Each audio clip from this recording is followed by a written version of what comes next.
What's up, herbalists? This is Mason, and you're listening to the Herb Rally Podcast. Today's episode is brought to you by the Breitenbush Herbal Conference. This event is one of the nation's longest-running herbal conferences and is an annual gathering for herbalists and healers of all kinds. The next event will take place on September 5th to the 8th, 2019, at the Breitenbush Hot Springs in Oregon.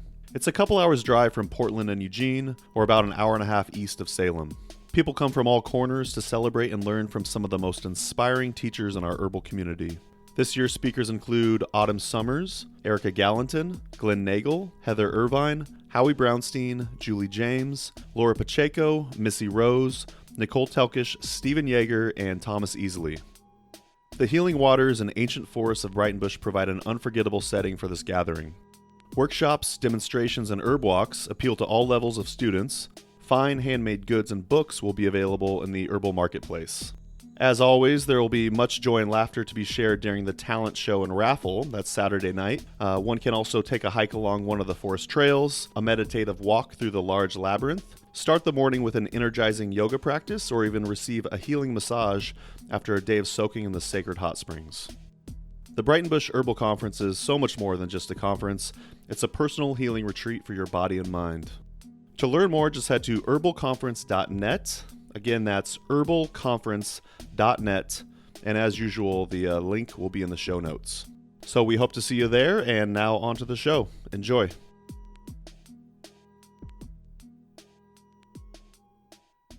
Hey everyone, I'm here to share with you all a new monograph that's up on the Herb Rally website. And if you click the little monograph tab, it'll bring you to a whole wide variety of medicinal plants and their monographs. And now you can find Motherwort under there. And so a little bit about me before we get started.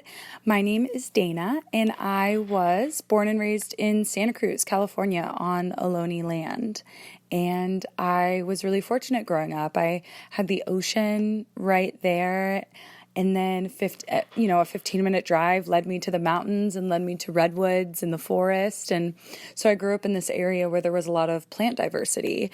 And so, ever since I was little, I was surrounded by it. I grew up with my pops and him really loving to go camping and sleep under the stars and adventuring and being out in nature. And so he instilled that in me within a really young age. And growing up, I grew up in the 90s, I grew up taking a lot of antibiotics. I grew up, if there was something wrong health-wise, I would go to the doctor. And so there was never like a true connection to medicine for me until a little later on when I moved to Oakland in 2012, and I began kind of my plant journey there. I started taking plants myself and seeing great results, and then also just having conversations with other people, and they were sharing their experiences and what was working for them and not, and it kind of it basically sparked this interest and sparked this belief of like, wow, these plants really are medicine and can really do wonders for us, our humans. And so I was self-studying for a few years, and then I ended up putting myself through a 3-year program at the Ohlone Herbal Center in Berkeley. And that was an apprenticeship program. And then I did a 2-year clinical internship there where I studied under Pam Fisher. And after that, I ended up forming a small practice in the Bay Area at a community clinic, and now have since moved to Southern Oregon, where I'm still seeing clients here, and I teach and I offer workshops, and I, as of the last couple of years, I found a true passion within traveling pop-up clinics, offering herbal wound care and herbal medicine to a lot of different areas. Sometimes we do pop-ups at gatherings or events, and then on the other side of the spectrum, we do pop-ups in areas that have been devastated by fire or some sort of flooding or anything like that, and just being able to offer free medicine for people in these distraught situations. So that is a little bit about me, and Let's get started on talking about Motherwort. Since the monograph is up, I'm not going to be talking about every single detail in the monograph, but just a little overview of some points that I have found really wonderful in my relationship with Motherwort and how I've seen it used in my clinical practice.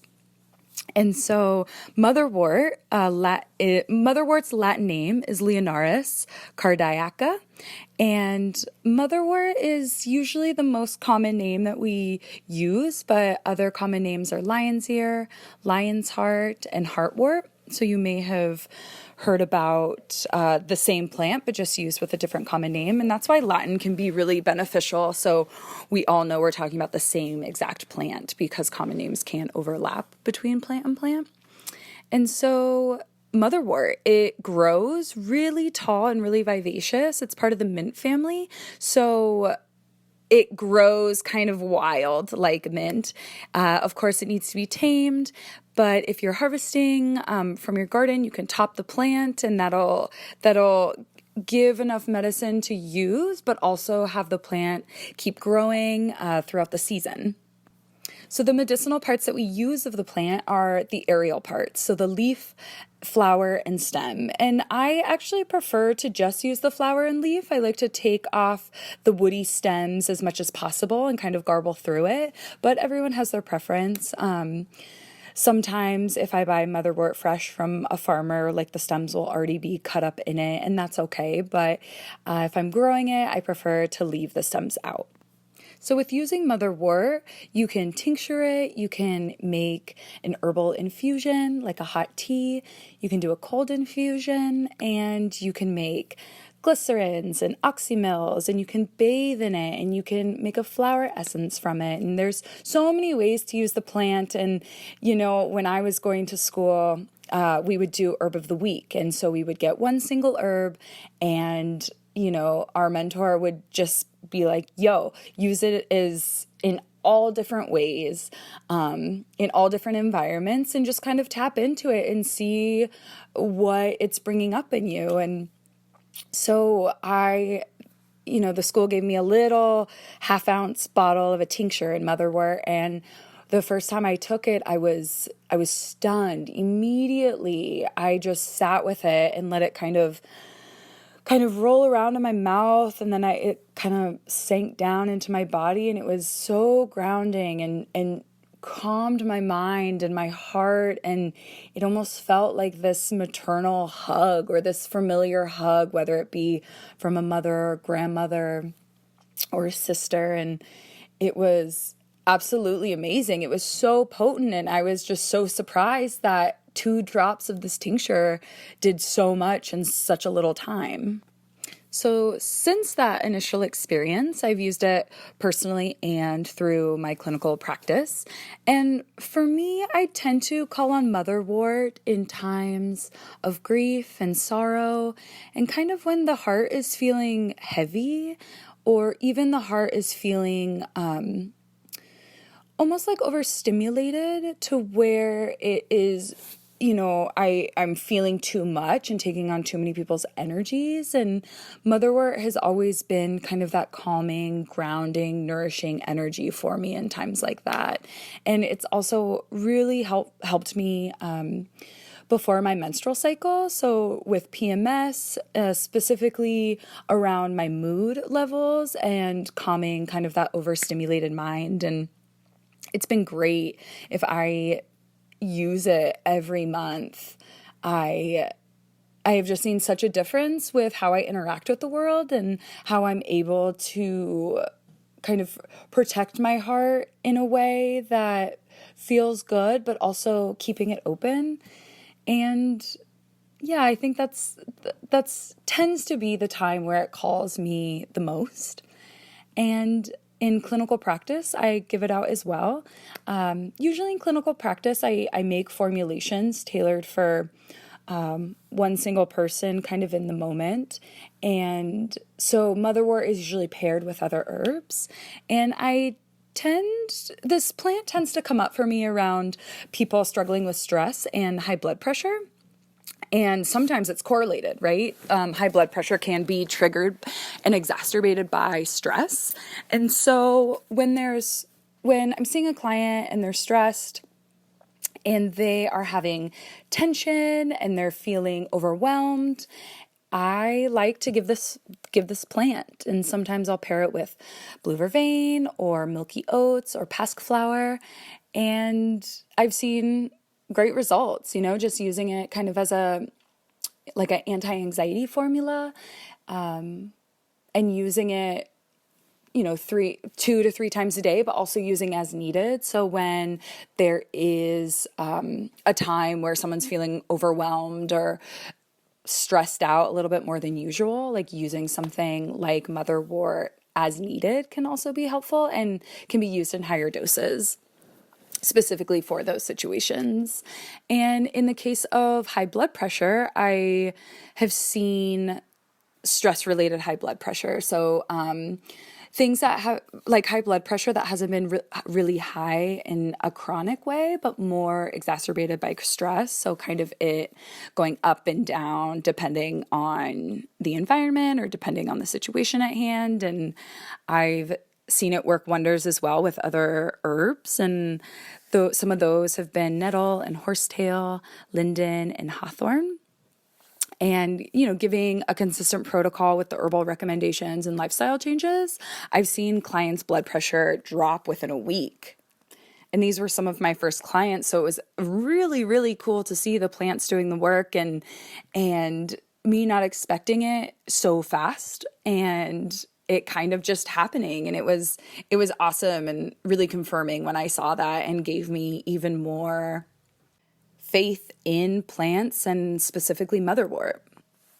So when someone is using Motherwort, one of Motherwort's actions is its bitter quality. So when you even pluck a leaf off of a fresh plant and taste it, you'll kind of taste that like tingling bitterness on the tongue, and that's one of its medicinal properties. And so when someone is preparing it, sometimes making a strong decoction can be a little overwhelming to the taste buds.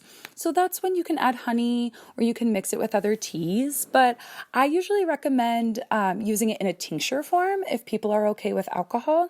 If not, you can use a vinegar or glycerin extraction, and that can help with the bitterness of the flavor, and it can help a lot with compliancy with taking the herb. And I've known, I've found for myself and my partner and other family members and clients, when something doesn't taste good, sometimes it's less alluring to use. And if we can find that kind of taste that is more alluring, it tends to give people more incentive and more inspiration to take the medicine.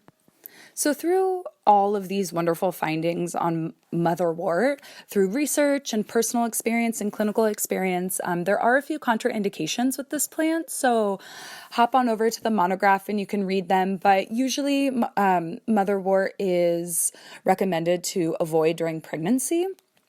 Sometimes Motherwort can be used after childbirth and through menopause, but be aware that it can cause flooding in some people. So just keep an eye on that and just really watching the body and how it's reacting.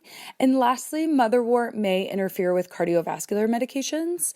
So if someone is on these medications or experiencing anything that I just said, I would totally recommend seeing your doctor or consulting with your herbalist or midwife just in case. So that's a little bit about Motherwort, and I'm super stoked that y'all hung in and listened. And now you can find the full monograph on herbrally.com. And yeah, if this has piqued your interest, feel free to head over there and read more thoroughly what I've written. I hope you all have enjoyed this little recording, and I hope this has sparked some curiosity with this plant, and maybe, some curiosity and using it and forming a relationship for yourself as well. So thanks for giving it a listen. Thank you, Herb Rally, for letting me share this information that I hold so dear. And a last little note is that you can find a little about me section at the end of the monograph with my contact information. And if any of you have any questions or curiosities or want to link up, feel free to head on over to my website and I'd love to connect. So thanks for giving it a listen and hope to see you all around.